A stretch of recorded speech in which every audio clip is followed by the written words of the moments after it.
know you'll all want to know about Warren. Warren is 87 years old and was a righteous agnostic until the age of 65. I'll let him tell you more, but that means he did not know Jesus Christ as his Lord and Savior. Today, he is married to his lovely wife of 65 years. They have 3 children, 7 grandchildren, and 1 great-grandchild. And his extraordinary story is of his journey from tragedy to success to significance. And personally, I can tell you that Warren is a friend, and he intrigues me. Because whenever I'm around Warren, he asks the best questions. He asks very thought-provoking questions. And he keeps me thinking, and he keeps me learning new things. And I know that will happen for you today as well. So help me welcome Warren Hogan.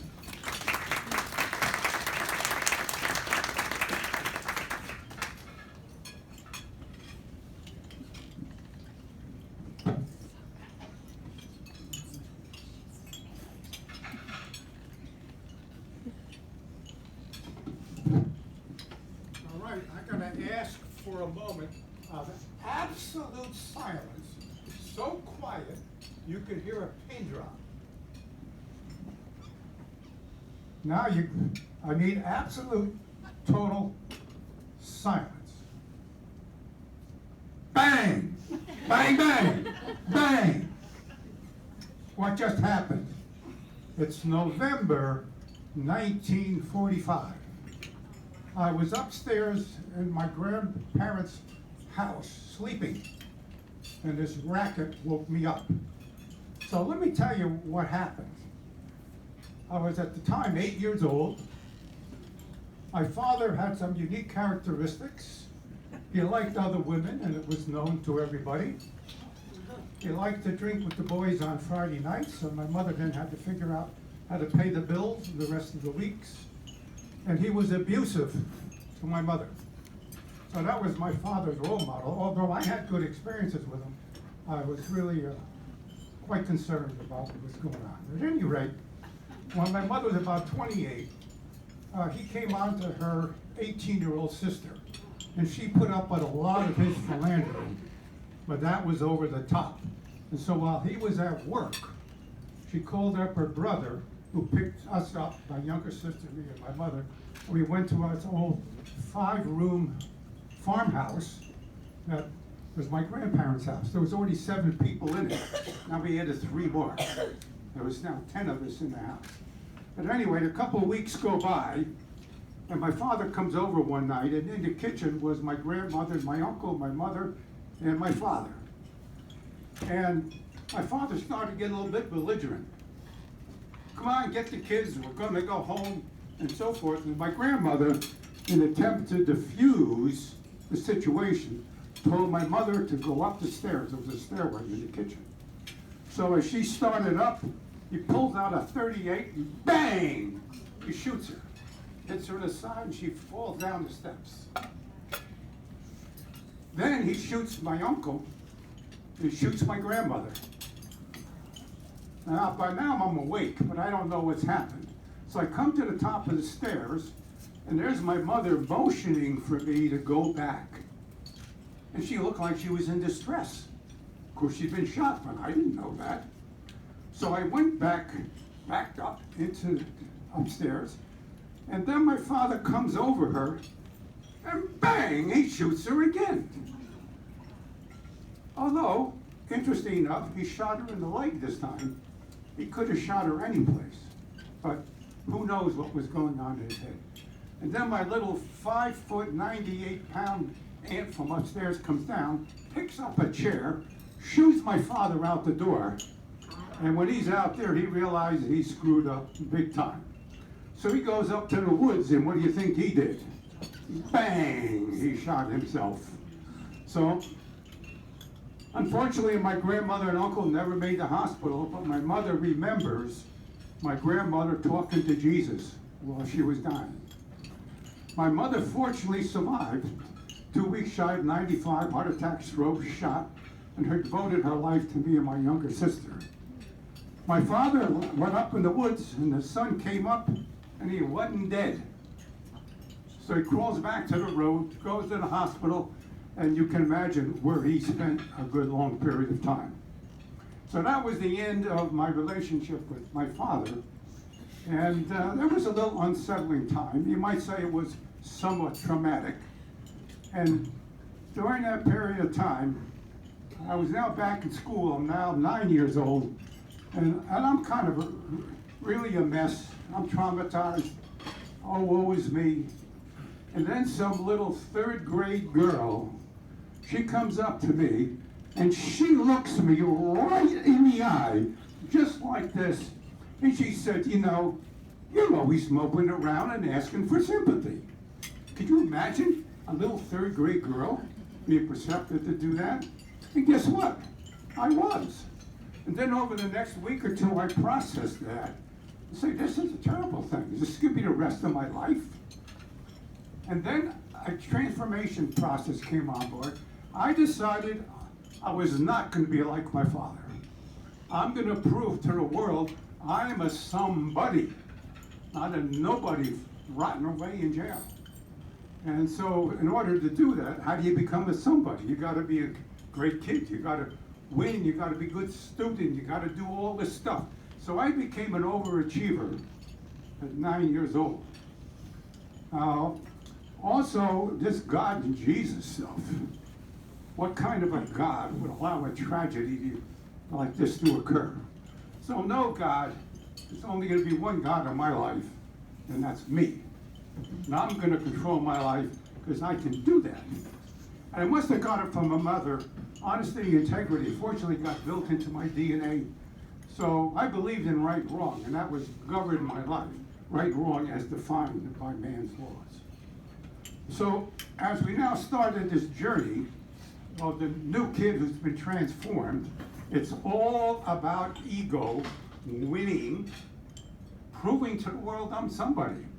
Unfortunately, I had good physical, mental skills, and if you work hard doing those things, you can excel. So I did great in school. In my high school year, I played all the sports. I was co-captain of the football team, president of the National Honor Society. Am I proven to the world this is a somebody, right? And so I then went to college, did really good, went into the business world. First job was with Alcoa in Cleveland. Fresh kid out of college, in 3 years I became the senior metallurgist in the group. Left them to come to Texas, joined Texas Instruments, or New England for Texas Instruments for 20 years. Started the bottom end of inside sales.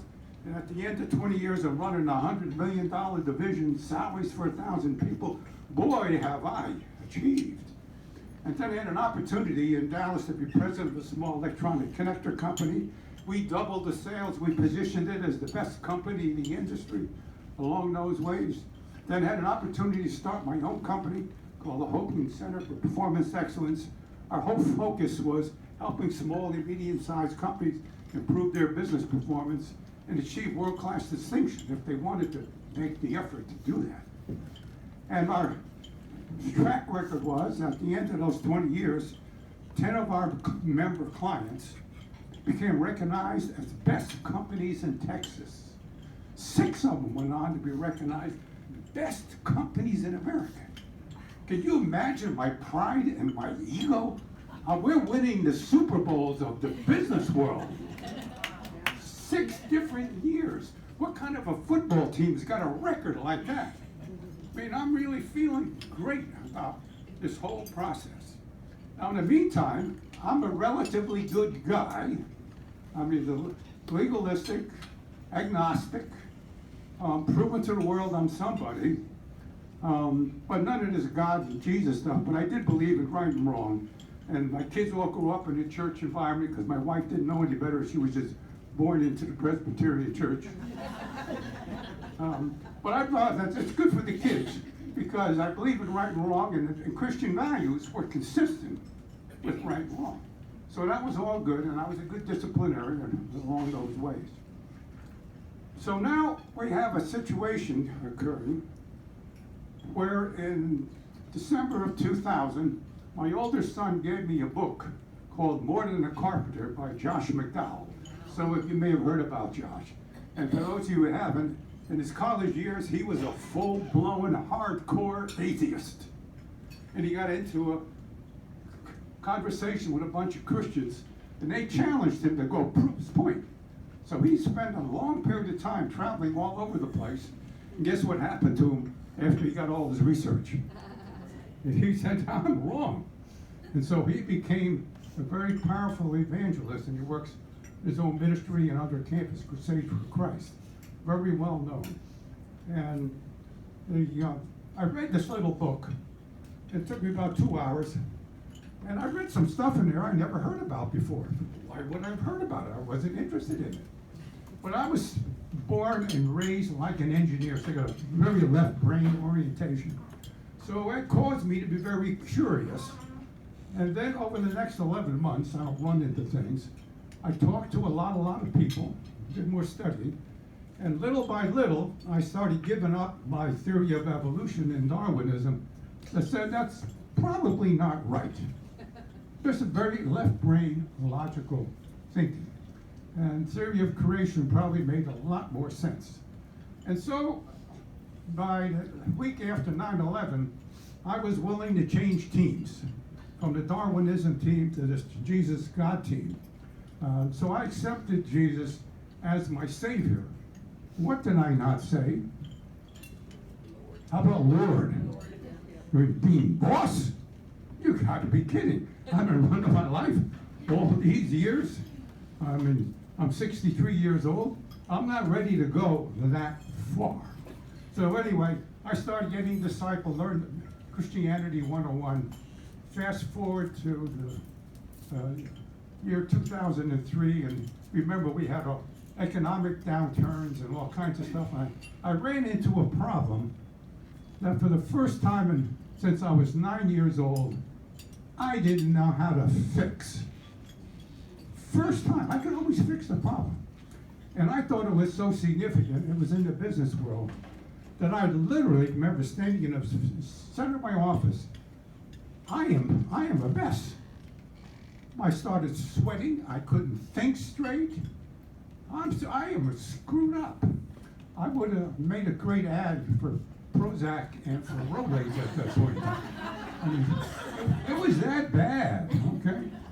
So 2 days later, I'm in church with my daughter and my wife, and it happens to be, it's on April 6, 2003, a communion Sunday. And I'm a real mess. And when I put the bread in my mouth, I finally gave it up. I did a total, complete surrender. You want to think of the military, I put up the white flag. I'm yours. I'm done. You got me. And within 3 hours of that, I'm in the car, and I'm getting brainwaves. Tell me how to fix the problem. And oh, by the way, I got greater purposes for you and your company than what you've been doing. And that was the beginning of the real transformation that started taking place in my life.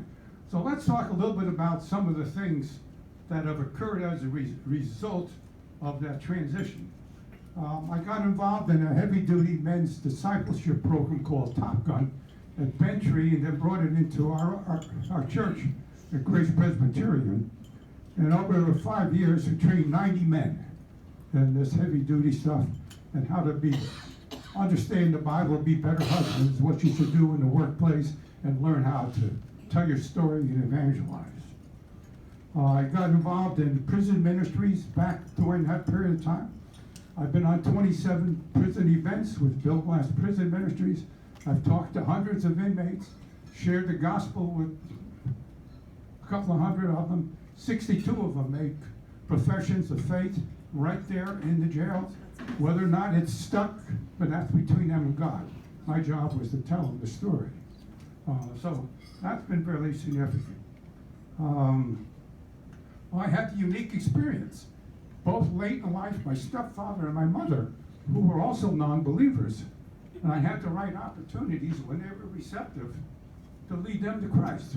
What an extraordinary personal experience that was. Then I have a thing, I call it my Mac ministry. Really, it's probably should be Mick, because Mac for McDonald's.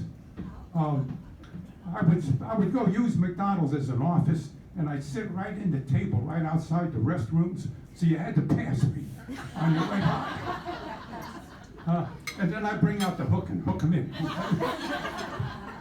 And you'd be surprised how many people I've met who've been, over that period of time, and people who needed food, needed rides, needed comfort, and long-lasting relationships. I call it my Mac ministry.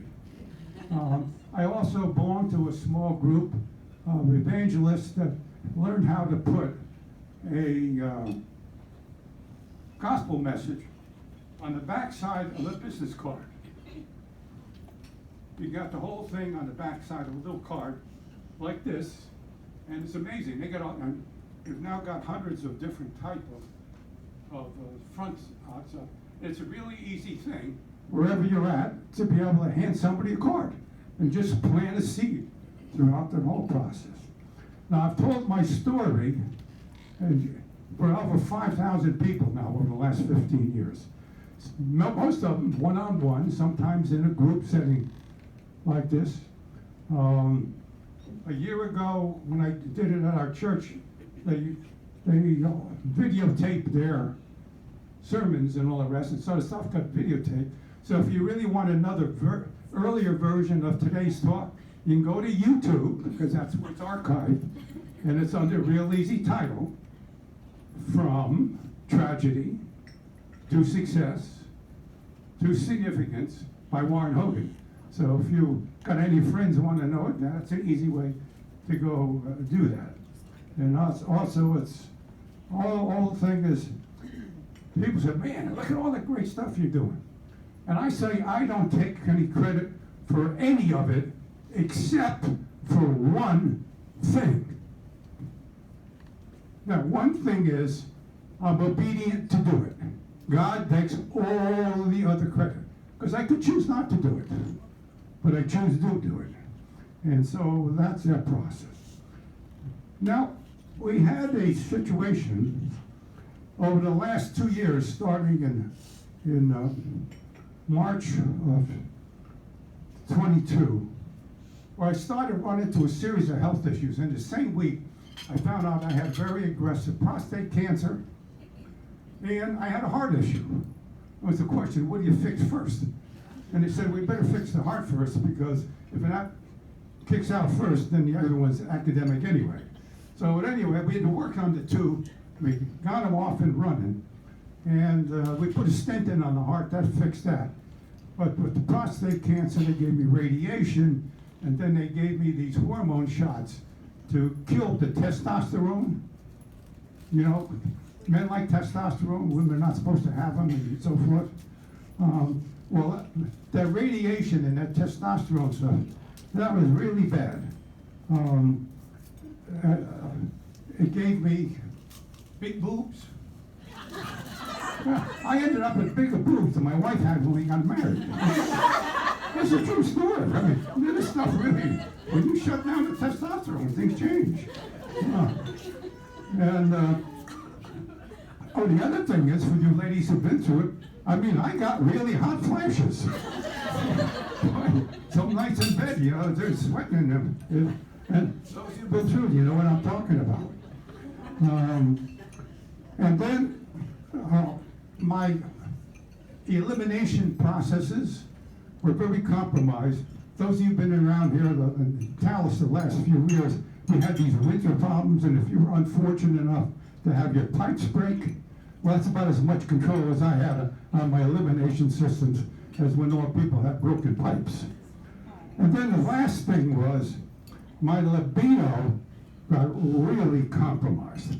It was so bad that had it been back in the days of King Solomon, he would have picked me up to head up his harem for his 1,000 women, and I would not have had to have any body alterations. I mean, it was wild. I'll tell you. My hair on my arms went away, the hair on my legs went away. And so the good news is I had a conversation after a year of this stuff the doctor wanted me to stay on his hormone things to minimize the risk of the cancer coming back. I said, this quality of life is terrible. I'd rather gamble on the cancer coming back. And so now the hair's come back, and my boobs have been hurting because they've been shrinking. This is a true story. And then I had a dog bite that got infected, and I had groin issues, and the last 2 years it's just been one thing after another. But we've lived through it. And then I did a little reverse engineering. I'm still an engineer. What was going on 2 years ago?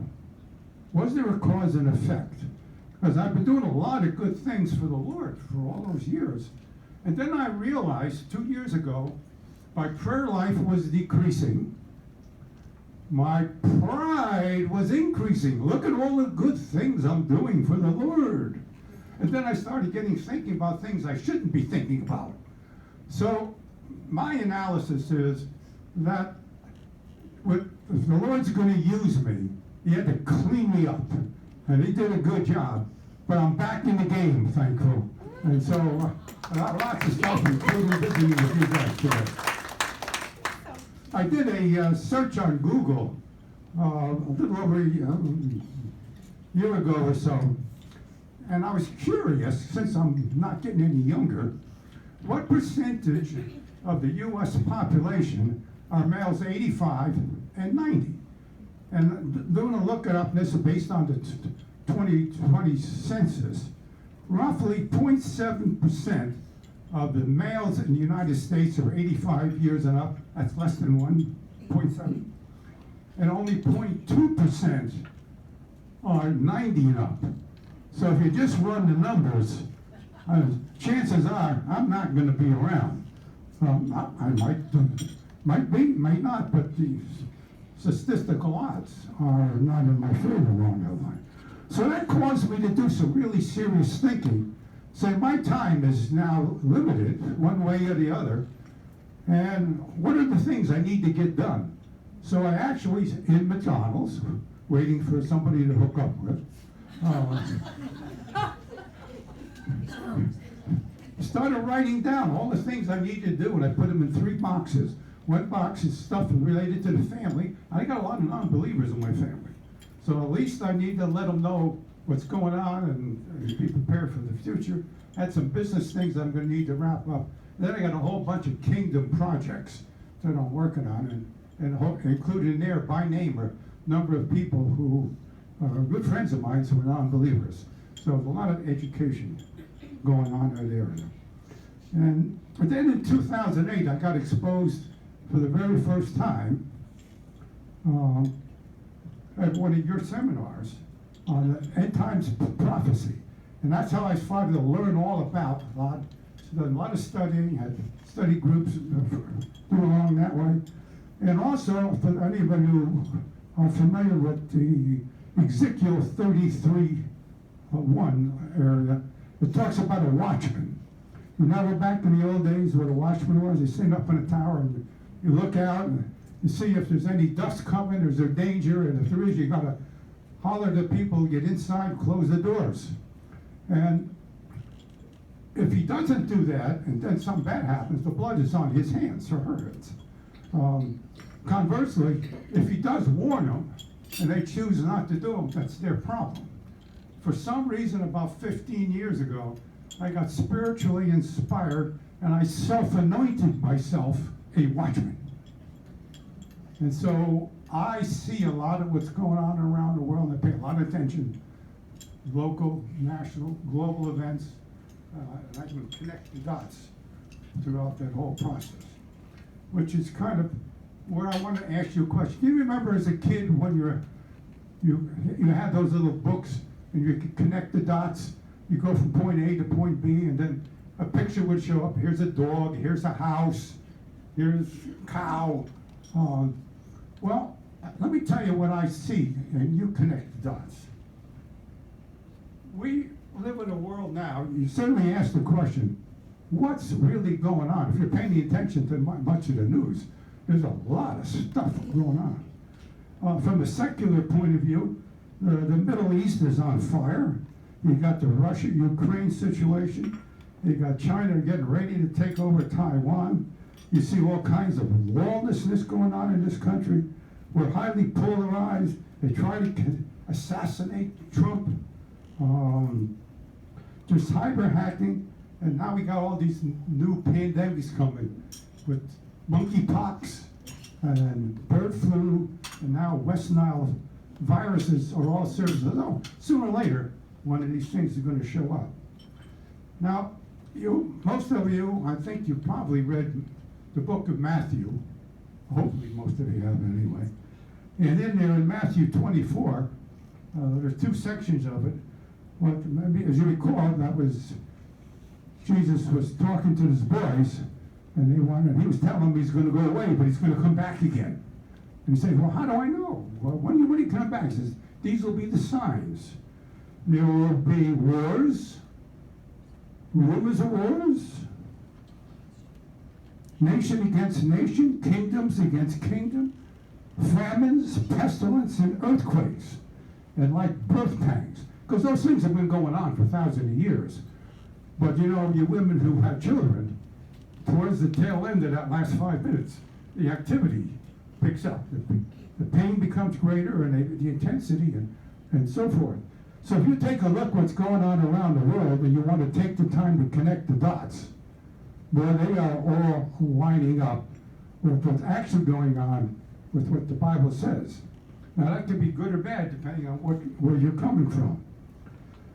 So another thing is you see all this stuff, we use the word convergence, and as a watchman, my job is to sound the alarm against the way that we live in this very sinful and dangerous time, and things we know could radically change pretty quick in the next 3 months. We got a lot of stuff going on internationally, domestically, and all the rest of that. So as we kind of wrapped it up, I have a few thoughts for you. I have my plan for the future. Do you have a plan?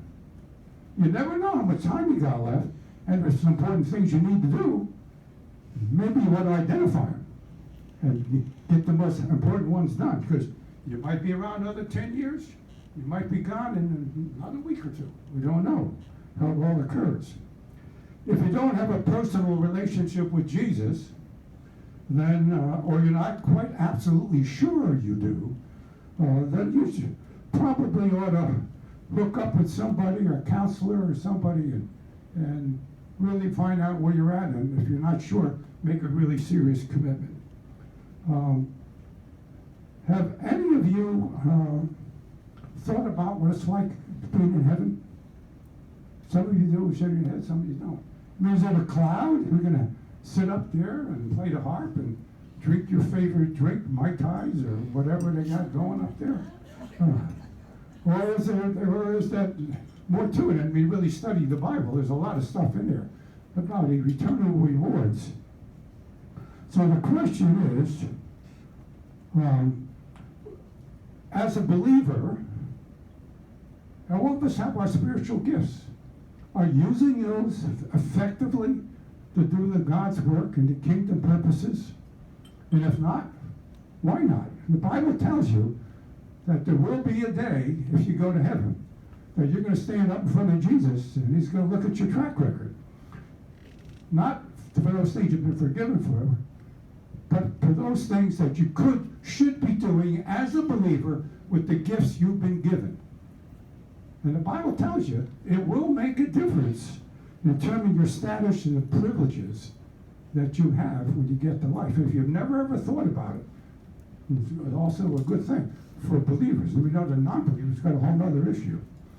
So I'm excited about finishing this life and want to sprint to the finish line. My journey through life has taken me on a journey from tragedy to success to significance. And that's where I've been. And remember I told you about the early part? I wanted to become a somebody. And yes, I have. I've become a somebody for Christ. Amen.